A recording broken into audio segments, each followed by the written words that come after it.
అసలు ఏంటంటే ఇది బంగ్లాదేశ్కి కొద్దిగా కూడా బుద్ధి లేదు. వాళ్ళ దేశంలో జరుగుతున్న గొడవలకి మన దేశం కారణం అంటుంది చూడండి. అసలు వీళ్ళు మనుషులేనా? దక్షిణాసియా రాజకీయాల్లో ఇప్పుడు ఒకే ఒక అంశం సెంటర్ ఆఫ్ అట్రాక్షన్గా మారిందండి. అదే బంగ్లాదేశ్లోని చిటాగాంగ్ హిల్ ట్రాక్స్. ఒకప్పుడు ప్రశాంతంగా ఉండే ఈ పచ్చని కొండల్లో ఇప్పుడు గొడవలు, ఆర్తనాదాలు వినిపిస్తున్నాయండి. మాకు బంగ్లాదేశ్ వద్దు, భారత్లోనే కలిపేసుకోండి అంటూ అక్కడ గిరిజనులందరూ ప్లకార్డులు పట్టుకుని రోడ్ల మీదకి వస్తున్నారు. ఆ కొండ ప్రాంతాల్లో ఉండే గిరిజనులు, ముస్లింలు కొన్ని అశాంతి కారణాల వల్ల కొట్టుకొని చేస్తున్నారు. అంతేకాకుండా వాళ్ళ గవర్నమెంట్ పైనే వాళ్ళు తిరుగుబాటు చేస్తున్నారండి. దానికి కారణమంతా మన భారతదేశమే చేసిందని బంగ్లాదేశ్ అంటుంది. ఇల్లు కాలి ఒకడేడుస్తుంటే ఒళ్ళు కాలి ఇంకొకటి ఏడ్చాడట అన్నట్లుగా ఆల్రెడీ మన ఇండియాకి ఇప్పుడు 1,00,000 ప్రాబ్లమ్స్ ఉన్నాయి. ఒక పక్క ట్రంప్ మామ 500% టారిఫ్స్ వేస్తానంటున్నాడు. ఈ పాకిస్తాన్ వాడేమో మన దేశంలోకి డ్రోన్స్ని పంపిస్తూనే ఉన్నాడు. ఆ చైనా వాడు చూస్తే మనం ఏదైనా కానీ ఒక మిసైల్ టెస్ట్ చేయని ఆ మిసైల్ డేటాని దొంగతనంగా పట్టేయడానికి పన్ని కట్టుకుని సముద్రంలో షిప్పులు వేసుకుని కూర్చున్నాడు. ఇన్ని తలనొప్పులు పెట్టుకొని మనం బంగ్లాదేశ్లో శాంతి భద్రత లేకుండా చేస్తున్నామంట. అసలు ఈ చిట్టాగాంగ్ హిల్ ట్రాక్స్ అంటే ఏమి? అక్కడున్న గిరిజనులందరూ మన భారతదేశంలో విలీనం కావాలని ఎందుకు అనుకుంటున్నారు? అక్కడున్న ముస్లిం సెటిలర్స్కి స్థానిక గిరిజనులకు ఉన్న గొడవలు ఏంటి అనేవి మొత్తం అన్నీ ఈ వీడియోలో విశ్లేషిద్దామండి. నిజం చెప్పుకోవాలంటే ఈ సమస్య నిన్న మొన్నటిది కాదు. దీనికి బీజం 1947 దేశ విభజన సమయంలోనే పడింది. చెట్టు ముందా విత్తనం ముందా అన్నట్లుగా ఈ వివాదం చాలా పాతదండి. చిట్టాగాంగ్ ప్రాంతంలో 97% మంది గిరిజనులు ఉండేవారు. వారిని అన్యాయంగా పాకిస్తాన్లో కలిపేశారు. 1971లో బంగ్లాదేశ్ విముక్తి కోసం భారత్ పోరాడితే ఆ దేశం ఏర్పడ్డాక అక్కడి గిరిజనుల బతుకులు మారతాయని అందరూ ఆశించారు. కానీ కంచె చేను మేసినట్లు బంగ్లాదేశ్ సైన్యం మరియు బెంగాల్ ముస్లిం సెటిలర్లు కలిసి అక్కడి గిరిజనుల భూములను ఆక్రమించడం మొదలుపెట్టారు. గిరిజనుల్ని బలవంతంగా వెళ్ళగొట్టి అక్కడ మత మార్పిడులకు మరియు హింసకు తెరలేపారు. ఇదే ఈరోజు జరుగుతున్న మహాయుద్ధానికి అసలు కారణమండి. అసలు ఈ ముస్లిం బెంగాలీ సెటిలర్లు ఎవరంటే వీళ్ళందరూ పేదవాళ్ళే. భూమి లేకుండా ఉంటారు కదా, వాళ్ళు ఆ బెంగాలీ మాట్లాడే ముస్లిం రైతులు అనమాట. బంగ్లాదేశ్ ప్రభుత్వం 1980లలో ఒక రాష్ట్ర ప్రయోజిత వలస కార్యక్రమం కింద, అంటే స్టేట్ స్పాన్సర్డ్ ట్రాన్స్మిగ్రేషన్ ప్రోగ్రాం కింద ఈ బెంగాలీలను సిహెచ్టి ప్రాంతానికి తరలించిందండి. సిహెచ్టి అంటే ఏం లేదండి, చిటాగాంగ్ హిల్ ట్రాక్స్. అంటే ఇది గిరిజనులు నివసించే ఒక కొండ ప్రాంతం అనమాట. దీని వెనుక చాలా పెద్ద ప్లానింగ్సే ఉన్నాయి అండ్ రాజకీయ లక్ష్యాలు కూడా ఉన్నాయండి. ఈ బెంగాల్ సెటిలర్స్ వచ్చే టైంకి అక్కడ ఆల్రెడీ గిరిజన తెగలు నివసిస్తున్నాయి.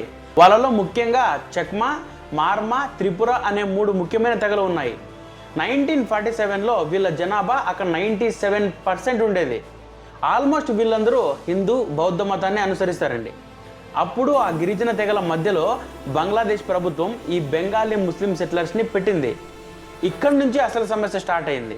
ఈ బెంగాలీ ముస్లిమ్స్ని సిహెచ్టిలో పెట్టడానికి కొన్ని కారణాలు ఉన్నాయి. అవేంటంటే ఆ ప్రాంతంలో స్థానిక గిరిజన జనాభాని అధిగమించి బెంగాలీలను మెజారిటీగా మార్చడం బంగ్లాదేశ్ గవర్నమెంట్ మొదటి టార్గెట్.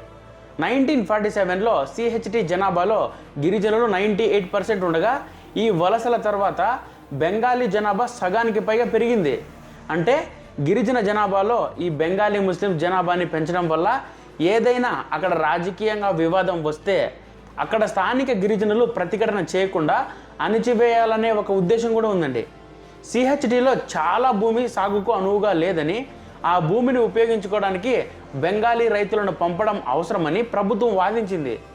మైదాన ప్రాంతాల నుండి వచ్చే పేద బెంగాలీ కుటుంబాలకు ప్రభుత్వం ఉచిత భూమి, వరి నాటుకు 2.5 ఎకరాలు, కొండ భూమి అయితే 7.5 ఎకరాలు ఇచ్చి డబ్బు ఇచ్చి, అంతేకాకుండా ఆహార రేషన్లు వంటి ప్రోత్సాహకాలన్నీ అందించిందండి.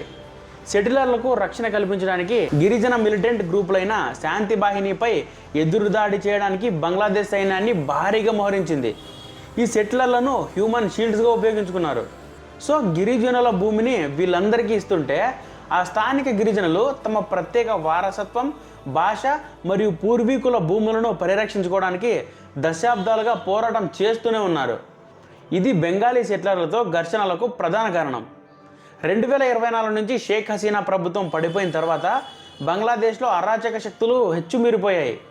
పుండు మీద కారం చల్లినట్లు ఇప్పటికే ఇబ్బందుల్లో ఉన్న గిరిజనులపై దాడులు చాలా పెరిగాయి. వారి ఇల్లు తగలబెట్టారు, బౌద్ధ దేవాలయాలను కూల్చేశారు. దీనికి ప్రతిఘటనగా కుకీ చిన్ నేషనల్ ఫ్రంట్ వంటి గ్రూపులు ఆయుధాలను పట్టాయి. బంగ్లాదేశ్ తాత్కాలిక ప్రభుత్వం ఏమంటుందంటే ఈ గొడవల వెనుక భారత్ హస్తం ఉందని, భారత్ తిరుగుబాటుదారులకు ఆయుధాలు ఇస్తోందని ఆరోపిస్తోందండి. అరే, బెంగాలీ ముస్లిమ్స్ని తెచ్చి గిరిజనుల మధ్యలో పెట్టింది మీరు, వాళ్ళ భూముల్ని అన్యాయంగా లాక్కొని వాళ్ళిద్దరి మధ్యలో గొడవ పెట్టింది మీరు. మీ దేశంలో మీరు శాంతిని కాపాడలేక నిందలు భారత్ మీద వేస్తే ఎట్లబ్బా? ఇక్కడ భారత్కు ఉన్న ఇబ్బంది ఏంటంటే ముందు నుయ్యి వెనుక పోయినట్టుగా ఉందండి. చిట్టాగాంగ్ ప్రాంతం భారత్లోని త్రిపుర, మిజోరాం రాష్ట్రాలకు ఆనుకొని ఉంటుంది. అక్కడ గొడవలు జరిగితే వేలాది మంది శరణార్థులు భారత్లోకి వచ్చేస్తున్నారు. ఇది మన భారతదేశ భద్రతకు, ఆర్థిక వ్యవస్థకు పెను ముప్పు లాంటిదే. అంతేకాదండి, బంగ్లాదేశ్ కనుక పాకిస్తాన్ లేదా చైనా చేతుల్లోకి వెళ్తే మన సిలిగురి కారిడార్ చాలా ప్రమాదంలో పడుతుంది. అందుకే మన భారతదేశం చాలా అలర్ట్గా ఉండాల్సి ఉంటుంది. అక్కడి గిరిజనులు భారత్లో విలీనం అవుతామని కోరుతుంటే భారత్ ఎందుకు వెనకడుగు వేయాలి అనేది ఇప్పుడు $1 మిలియన్ ప్రశ్న. ఏది ఏమైనప్పటికీ వీళ్ళంత మంచోళ్ళు కాదు కాబట్టి మన భారతదేశం ఈ ప్రాంతంలో ఒక బఫర్ జోన్ ఏర్పాటు చేయాలని భావిస్తుందండి. అంటే మన సరిహద్దులకు రక్షణగా బంగ్లాదేశ్ భూభాగంలో కొంతమేర తిరుగుబాటుదారుల సహకారంతో నియంత్రణ సాధించడం అన్నమాట. బంగ్లాదేశ్ మనకు వ్యతిరేకంగా మారితే భారత్ తన ఆత్మరక్షణ కోసం ఏదైనా చేస్తుంది. 2026 నాటికి సరిహద్దుల్లో మోహరించిన బలగాలు, డ్రోన్ల నిఘా చూస్తుంటే అదును చూసి దెబ్బ కొట్టడంలో భారత్ వెనక్కి తగ్గదని అర్థమవుతుంది. అయితే ఇది యుద్ధానికి దారితీస్తుందా లేక దౌత్యపరంగా ముగుస్తుందా అన్నది వేచి చూడాలి. చివరగా చిట్టగాంగ్ హిల్ ట్రాక్స్లో రక్తం చిందించడం ఆపకపోతే బంగ్లాదేశ్ మరో విభజనను ఎదుర్కోక తప్పదు. భారతదేశం ఎప్పుడూ శాంతినే కోరుకుంటుంది, కానీ మన జోలికి వస్తే మాత్రం నిప్పుతో చెలగాటమని గుర్తుపెట్టుకోవాలి. మరి ఈ విషయంలో మీ అభిప్రాయం ఏంటి? మన భారతదేశం చిట్టాగాంగ్ గిరిజనులకు మద్దతు ఇవ్వాలా వద్దా? మీ అభిప్రాయం ఏంటో కమెంట్లో తెలియజేయండి. ఇంతటితో మన వీడియో ముగుస్తుంది. వీడియో కంటెంట్ఫుల్గా అనిపిస్తే లైక్ చేసి కమెంట్ చేయండి. ఇంకా ఎవరైనా మన ఛానల్ని సబ్స్క్రైబ్ చేసుకోకపోతే సబ్స్క్రైబ్ చేసుకొని బెల్ ఐకాన్ ఆన్లో పెట్టుకోండి. Love you all.